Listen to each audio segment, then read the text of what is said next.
Rangpur city কর্পোরেশনের 1 ও 2 নম্বর ওয়ার্ডে অবস্থিত বুড়িরহাট থেকে হাজিরহাট পর্যন্ত সড়কটি দীর্ঘদিন ধরে চলাচলের অযোগ্য ছিল। এতে চরম ভোগান্তিতে পড়েন ব্যবসায়ী ও সাধারণ মানুষ।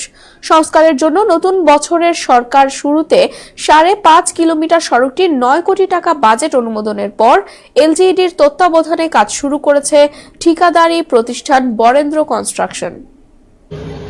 ভাঙা আসলো ইয়েতে চলাফেরা করছি, 10 টাকা 5 টাকা যখন 10 টাকা ভাড়া নিয়েছিল, যেমন 15 টাকা নিয়েছিল ভাঙা ছিল।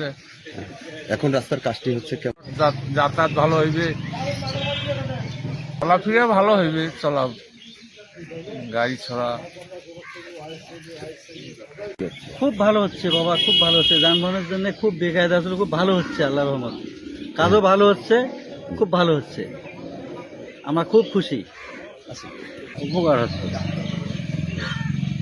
জনগণের উপকার হচ্ছে। 9 কোটি টাকার কাজ, 2 প্যাকেজে এটা 5.5 কিলোমিটার কাজ। থেকে হাজিরহাট পর্যন্ত কিছু অংশ আছে 18 ফিট, কিছু অংশ আছে 12 ফিট। 18 ফিটের পরিমাণ হচ্ছে 12 ফিটের পরিমাণ হচ্ছে 1200 মিটার, আর বাকিটা হচ্ছে 18 ফিটের।